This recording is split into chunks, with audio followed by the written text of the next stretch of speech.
Линкольн МКХ, 2017 год, и вот меня часто спрашивают, на чем же ездит Технозон? Да вот на этом и езжу. У меня две машины. Линкольн МКЗ Рестайл 2020 года и МКХ 17. Вы сейчас спросите, подожди, МКХ старовато вроде бы как. Не-не-не, ребят, вот эта машина намного лучше, чем Наутилус, который пришел на смену. Намного прямо. И он, кстати, вот конкретно этот экземпляр даже стоит подороже, чем Наутилус, который пришел ему на смену в 2019 году. Потому что это модельный ряд 15-18 с узнаваемым дизайном Splitwing, который нас отсылает еще к зефирам 1930-х годов. То есть это классический стиль, это последний из магикан с классическим стилем из внедорожников до рестовых, которые действительно выглядят как настоящий Линкольн, а не как, вот, ну, как у меня рестайлингом, он выглядит уже больше как Ягуар, либо как какое-то подобие уже более премиальных авто, хотя это конкретный премиум. И этот конкретный экземпляр я выбирал между Наутилусом и МКХ и взял МКХ. Почему? Все очень просто. Есть много моментов, но сначала мы посмотрим на мой МКХ. Это не обзор МКХ в принципе, потому что существуют разные комплектации. На МКХ тех годов ставились двигатели 3.7 атмосфера, которые фактически миллионники. И ставился конкретно двигатель, который у меня 2.7 на Twin Turbo. И это не просто 2.7, это чугунный CGI двигатель, да, это чугунный CGI блок, который является одним из самых удачных фордовских бензиновых. Да, они на базе фордовского бензинового блока создали вот этот вот один из самых удачных 2.7 Twin Turbo, которые даже ставились на F-150 Ford. При том, что это платформа CD4, и это вот брат-близнец Ford Edge. Многие те, кто кричат не ликвид и где брать запчасти. Запчасти сейчас в Украине доступны в течение одного дня практически любые. При том, что половина ходовки подходит от Ford Edge. Ну, кроме, допустим, адаптивных амортизаторов. А вот здесь адаптивные амортизаторы, которые электронные, которые позволяют менять там режимы езды комфорт, стандартный, спорт. Это мы сейчас еще увидим с вами дальше в обзоре. Ну что по этому экземпляру? Поехали. Камеры 360, ну вот мы их сразу видим, да, складывающиеся вот эти вот лопухи, камеры 360, сказал бы я, и это все, нет, не просто камеры 360, у нас еще плюс есть пакет 360, а это значит круговые датчики парковки, да, вот как их называют парктроники, но они круговые, они по всей машине в 360 градусов, то есть ты даже боковинкой ощущаешь, что там есть. Поехали дальше. Ну, здесь 20-е этапки, это все мелочи. У нас желтые поворотники. Я про них сейчас не просто так говорю, потому что вот эта вот версия стоит дороже. Это чистая европейская версия. Вы здесь не увидите желтых поворотников.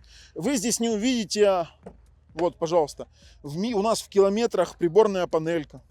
Вы здесь не увидите мили ни в каком раскладе. И передние фары, если мы пойдем смотреть на передние фары, то вы здесь не увидите оранжевого ходового огня. И фара будет у нас конкретно с пометочкой в кружочке Е. То есть ее можно ставить на учет в Евросоюзе. Я когда был в Германии в командировке, я спокойно прошел ТÜV. Ну, обычно я на все свои машины делаю ТÜV, даже не ставя на учет, для того, чтобы меня, если вдруг остановит американская машина, как бы американская, сразу не было вопросов, что с машиной так. Плюс здесь есть крюк заводской, то есть он вставляется, и у нас есть электронный контроль прицепа. Мало того, еще по этой машине, пошли со мной, чем отличается, допустим, американская и европейская версия. У нас есть полноценный крюк для буксировки передней, то есть он у меня есть, снимается защелочка и буксируется машина. Допустим, у меня в Линкольн МКЗ, который чистый американец, такого нет. Но дальше, 17-й год, вы скажете, может быть старовато. Эта машина имеет состояние новой. Вот он.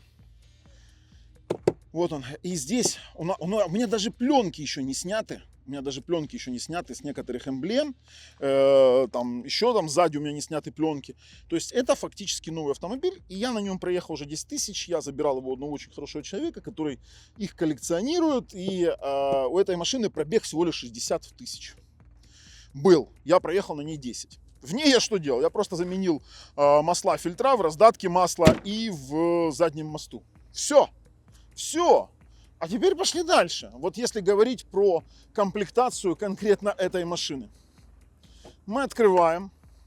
И первое, что у нас бросается в глаза, ну давай, вот там вот значок музычки, начнем с нее. Revel Ultima. Вот она, Revel Ultima. 19 динамиков, 2 усилителя, ну там есть сабвуфер сзади еще. И это музыка, которая признана экспертами практически одной из самых лучших на рынке. И она конкурирует с Бурмистер, Бауэр Вилкинс, даже вот Марк Левинсон, который ставится в Lexus, это фактически примерно брат-близнец, но это даже немножко получше, потому что здесь есть технология Quantum Logic, про нее мы поговорим чуть позже. Это музыка, которую вы ощущаете телом. Это настолько круто звучит, вы себе не представляете. И других таких нет. Это, кстати, производит компания Harman, которая принадлежит Harman Kardon, JBL и дальше. Вот смотрите, вот если вы думаете про сабвуфер, я шучу, то есть, ну, то, что здесь там открытие с ноги, это все мелочи, то есть электронные ляды, это все стандартные опции. Смотрите, здесь сабвуфер, здесь саб, понятно, я ввожу кучу всякой фигни, складывающиеся сидушки, ну вот если мы сидушек уже касаемся, то давай посмотрим, смотри, задние сиденья, у которых меняется угол наклона, смотрите. То есть ты можешь менять угол наклона, либо полностью их складывать. Можно их назад откидывать, смотрите. То есть это, в принципе, среднеразмерный SUV, у которого, который является конкурентом Volkswagen Touareg, потому что они по размеру вообще практически одинаковые. Он даже длиннее на 8 сантиметров, чем Volkswagen Touareg, чуть-чуть уже на 2 сантиметра. Touareg немножко выше, этот более компакт в объеме, но он длиннее. Но это фактически вот конкурент. И теперь пошли дальше по сиденькам. Мы видим много настроек. Если говорить это поддержка ног, она здесь явно не выделена, но она есть. Она вот, пожалуйста, выезжает, пожалуйста. У нас есть поддержка для ног, удлиняет сиденье, как мы видим, да? То есть, давайте назад. Здесь спецкожа. Если кто помнит, какая на МКХ именно нестандартная комплектация, потому что это комплектация резерв 2, какая кожа, то, пожалуйста, напишите. Пошли дальше. У нас подголовничек. Покажи подголовничек. Давай я подержу, покажу. Смотрите, у нас регулируется электронно подголовничек вниз, вверх, вперед, назад. Смотрите, при этом это работает, это ломаные сиденья по факту. У нас есть вперед-назад. И если вы думаете, что вот эти штуки поддержки не регулируются, то они тоже регулируются, но не регулируются в компьютере. Я сейчас вам это все покажу. Есть у нас вот такая вот регулировка, видите, поддержек, но это стандартная на пол спины, грубо говоря. Это немножко не то. Сейчас покажу более точные настройки. Теперь смотрим материалы. Дерево, кожа, все в коже, абсолютно все. И состояние вот конкретно моего экземпляра, оно просто вот очень близкое к идеалу.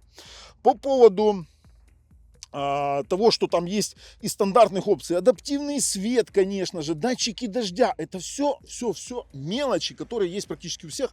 Конечно же, панорамная крыша, которая открывается, да, там, ну, сейчас покажу вам. И выходит, вы скажете, подожди, ну Наутилус такой же, в принципе, новый дизайн. А я вам сейчас объясню, почему же я не взял Наутилус.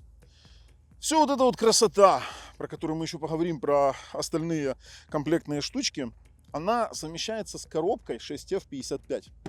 Здесь стоит шестиступенчатая усиленная коробка 6F55, чего лишили Наутилус. Потому что там стоит 6F57, восьмиступенчатая, у которой были определенные проблемы. Не в плане того, что они выходили из строя. Она не такая, получается, плавная была. У нее были чувствуются толчки. Даже была отзывная кампания по перепрошивке, по обслуживанию данных коробок, что не сильно решила, скажем так, проблему этих коробок. При том, что на месте при переключении зад, драйв, там прям чувствуешь толчок, и это вот проблема 6F57. 6F55 более выносливая, более динамичная и подходит для больших нагрузок, потому что такая 6F55 ставилась на интерцепторы полицейские в США. 6F57 это более гражданская коробка. И в совместимости совместно с этим двигателем это получалось просто невероятно. Пошлите, наверное, внутрь уже посидим, да, поговорим. Пошли. Единственное, чего у меня здесь нет, это дотяжек двери. Но зато они есть в машине братья-близнецы, которая есть тоже у того же человека-коллекционера, скажем так, в красном цвете с дотяжками. Там просто, она, кстати, продается в Украине. Могу скинуть контакты в описании под видео. Вы сейчас видите ее проходочки. Какая она красивая, она просто невероятная. Но я хотел эту только из-за цвета. Вот я на красной бы не ездил бы, откровенно говоря. Давай, возвращаемся сюда. Смотрите, начинается все у нас кнопки старт-стоп. Конечно же, селектор у нас здесь на приборной панели. Включается наша система. Это все прикольно. Ну, вот эти вот стандартные штуки, глоувбоксы от кнопки, это все мелочи. Автохолды, это тоже мелочи. Они абсолютно стандартные. Многозональный климат-контроль. подогрев сидений, всех 4, там сзади другая панель управления. У нас активное кондиционирование, как мы видим, у нас не вентиляция, у нас АЦ сидений, да, то есть у нас есть подогрев. У нас есть подогрев руля, конечно же. Вот он, пожалуйста, если мы сейчас пойдем, вот он, подогрев руля. Сзади обогрев, это все тоже абсолютно стандартные вещи. Переключение коробки, вот про что я говорю, смотрите, то есть коробка переключается, я только слышу звук переключения, она не то что не пинается, она просто идеальна.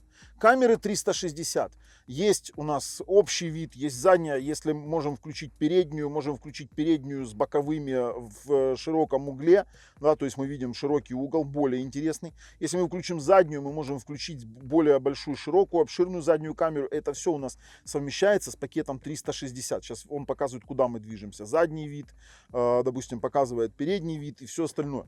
Это классно работает. При этом у нас вот эти вот систему 360 блисовую можно отключить. Она же совмещена у нас еще и со слепыми зонами, да, водителя. И сам по себе блис, он видит даже когда там кто-то сзади двигается. То есть если вы включите заднюю камеру, если будет там ехать машина, либо будет очень близко проходить человек, она начнет орать, типа движение справа, движение слева. То есть она будет, если в сторону машины будет что-то ехать. То, что от машины едет, нас не интересует, ее по крайней мере. То есть это тоже очень классная опция. Теперь возвращаемся к сиденьям, если уже хочу их закончить. Смотрите, сколько дополнительных точек регулировки у нас есть. Смотрите, вот, видите? Там видно хорошо?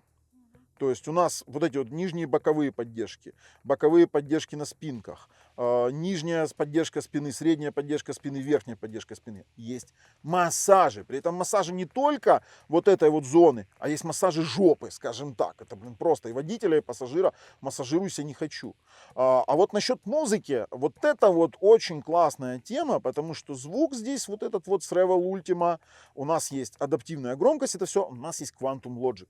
Во-первых, система Quantum Logic позволяет расширять звук как в зале, на сцене, либо выключать его. И сейчас мы воспроизведем Revel Experience. Это вот то, когда вы чувствуете музыку всем телом. Давайте. Сейчас, ну я не знаю, оно, наверное, не запишет в нормальном качестве.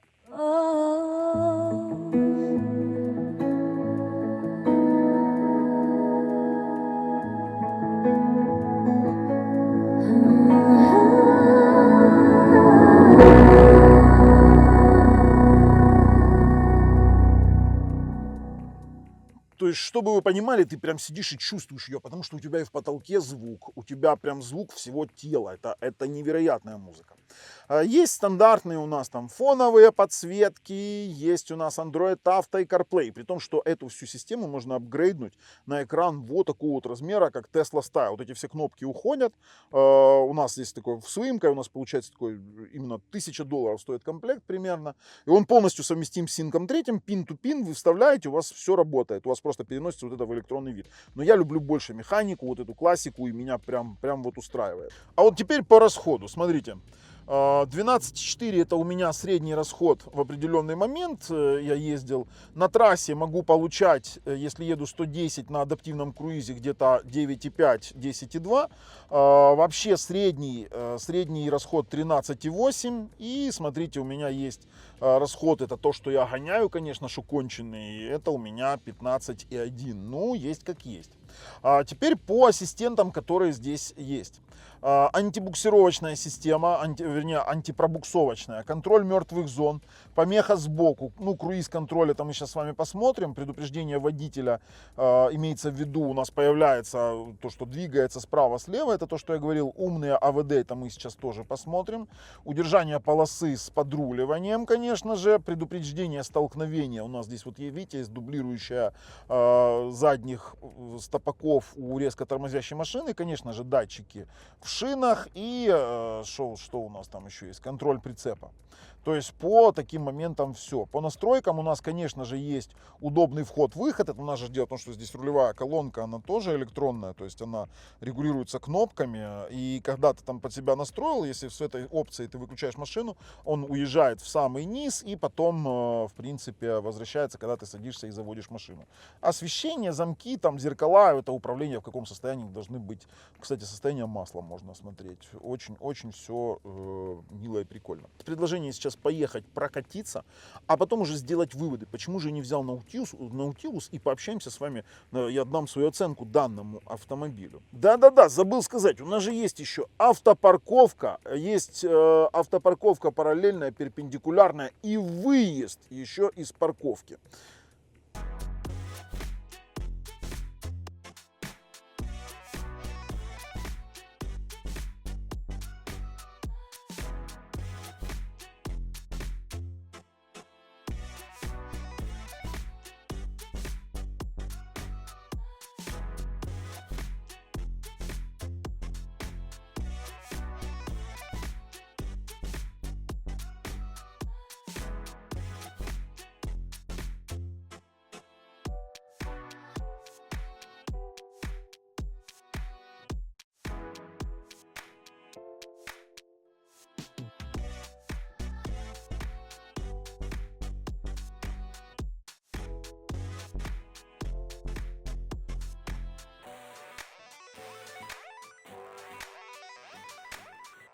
Сама по себе коробка 6F55, она невероятно мягкая, в отличие от 6F57, у которой были там тычки при переключении.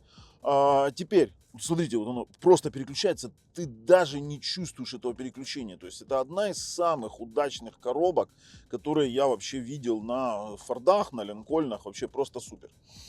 Сама по себе динамика. Динамика у этой машины просто сумасшедшая. При ее характеристиках мощности она подрывает прям на низах, да, то есть у нас здесь две турбинки, они хотя и не самые мощные в принципе, да, там, но подрывает вот действительно классно. Разгон в стойке 6-6,5 секунд, это в стойке. На первом стейдже 5,3 до 6, до 5,3, 5,8, но вот по поводу первого стейджа могу сразу сказать. Слабоват интеркулер для постоянно, ну вот именно для стейджа, то есть нужно рассматривать немножечко другой вариант. И в коробке придется менять масло каждые 30 тысяч. Не сильно коробка любит постоянные наборы скорости, вот такие в динамике. Теперь показываю, пожалуйста, дорогу, и вот так вот сам по себе момент. Что у нас есть из ассистентов? Из ассистентов есть адаптивный круиз-контроль. Вот, пожалуйста, мы включили. У нас сейчас она едет сама с удержанием в полосе. Удержание в полосе, вот она сейчас схватила, она с подруливанием. То есть, если я там, допустим, куда-то уйду, она начала выравнивать руль. Жалко. Ай. Так, теперь дальше. Это все мелочи жизни. Подрулевые лепестки самая бесполезная фигня, которую я видел в этой машине, и пользоваться ими, откровенно говоря, ну, никак удобно. По спорт-режиму. Если мы работаем в драйве, то, конечно же, машина достаточно резво набирает, там 5-6 тысяч оборотов, вот она переключилась 4-4,5, то даже идя в спокойном режиме, переключаясь в спорт, ты сразу же чувствуешь, у тебя возросли чуть обороты, и машина спокойно крутит до там 6,5-7 тысяч и переключает крайне неохотно, сбрасывает неохотно, то есть имеется в виду, она в таком спорт-режиме набирает, она просто невероятно, то есть сразу подрыв снизов, ты просто пошло, вот 120, все, это просто вот мразь, как я говорю, то есть машина мразь. Управляемость. В стандартном режиме управляемость, ну, это такая обыкновенная машина, которая там мягко реагирует на руль, но у нас ведь здесь есть еще и спорт-режим. Ну, спорт-режим она становится у нас, кроме спорта, у нас чуть-чуть становится острее руль. Действительно, вот вообще реакция вот прям вообще очень классная. И становятся жестче аморты, управляемость машины улучшается. Здесь адаптивная полностью подвеска, кстати, сейчас видишь, удержание в полосе в спорт-режиме. Но, кроме этого, у нас есть еще, допустим, вот он, режим комфорт. Вот становится панелька синенькая, то есть, покажи панельку. Вот здесь синенькая в спорте, она у нас красненькая, в нормальном вообще никакой полоски. Ну, давайте в комфорт включимся. В комфорте она становится, знаете, вот как пуховая перина, я это называю. Это когда ты не чувствуешь вот это вот вообще каких-то бугорков, да, ты просто едешь, она очень мягко реагирует на какие-то резкие вот эти вот бугры, там, кочки, и ты реально ощущаешь комфорт. Для трассы комфорт вообще не рекомендую, вот абсолютно не рекомендую. Это неудобно, управляемость хуже, это чисто городской режим, либо режим там где-то такой легкой дороги, такой сельского типа, как я это называю. В целом комфорт для города вообще отличный. Я обычно езжу в норме, особо не морочусь, при том, что вы можете сделать для D, для S, для драйва, для спорта или выполнение в S, допустим, разные режимы работы. Это примерно так же, как, кстати, в BMW такое делается. По поводу полного привода. Он у нас умный, скажем так, работает адаптивно. То есть, давайте я вам сейчас покажу примерно, как это работает. При старте обычно инициализируется полный привод. То есть, если ты стартуешь, вот ты стартанул, у тебя полный привод. Если ты будешь ехать в натяг, то у тебя будет работать передний привод по факту. В каких-то проскальзываниях обязательно будет срабатывать блокировка. То есть она у нас здесь есть, блокировка, антибуксировочная система, ее можно отключать либо включать. Поэтому полный привод здесь вот, ну, это не полноценный полный привод. Вот видите, сейчас включился полный передний привод. То есть ты едешь конкретно на переднем. Вот, пожалуйста. Только ты чуть-чуть газку, раз включается полный. Вот таким вот образом. Умная раздатка. Ну и, конечно же, вы скажете, мощный двигатель, едет быстро, хорошо. Для этого нужны хорошие тормоза. У МКХ тормоза были не очень. У этого экземпляра я вам сейчас покажу. У меня здесь спереди кастомные, посмотрите на тормозные диски, то есть покажи их. У меня 6-поршневые тормоза спереди. Давай сзади посмотрим. Сзади у меня 4-поршневые, тоже кастомные и диски, и полностью у меня поменены колодочки. И тормозит машинка, я вам скажу, очень бодро. Для меня этот выбор был очевиден. Для меня более важен классический дизайн, то, что здесь больше механики, а не электроники, да, которой, то есть выведены кнопки, где мне не обязательно иметь включенный компьютер для того, чтобы мучиться там и что-то переключить. Ну и, конечно же, в Наутилусе 2.7 это уже была опция. А с 19 или с 20 года, ну с 20 года, по-моему, 2.7 вообще из Наутилуса убрали, оставили 2.0 и 2.5 гибрид. Ну извините меня, ну не нравится мне 2.0 EcoBoost. У меня МКЗ на 2.0 EcoBoost, я знаю, что это такое. Да, она едет, это хорошо для трассы, комфортно, низкий расход, да, относительно низкий, но это не 2.7. И выходит, что 3.0, потом это тот же самый 2.7, чуть бустнутый, перекочевал просто-напросто на авиаторы, на более старшие. И у нас выходит, что МКХ, вот эта классическая форма, это лучшее, что можно было купить за эти деньги. Да, это дороже. МКХ вы можете брать от 17 тысяч долларов, но там будут какие-то компромиссы в комплектации, в двигателе. Допустим, 3.7 мне не нравится, не так быстро едет, чуть больше 300 сил. Здесь конкретно там, ну, в этой машине даже больше, чем 335, не будем вдаваться в подробности. Никому не надо. Но действительно машина стоящая. Моя оценка 4 из 5, 4,5 из 5. Это вот реально, это то, что я езжу постоянно, я ее не продаю, продавать не буду. Хотите купить МКХ, у нас есть достойный вариантик, обращайтесь, дам контакт. В целом, вот на чем ездит Технозон. Пишите свои варианты, что можно купить за 23, за 24 тысячи долларов. Именно в такой комплектации. Кстати, тут еще омыватель фар есть, мать его. Вот, да все уже, не надо его показывать, уже все. Ребят, с вами был Технозон. Пока.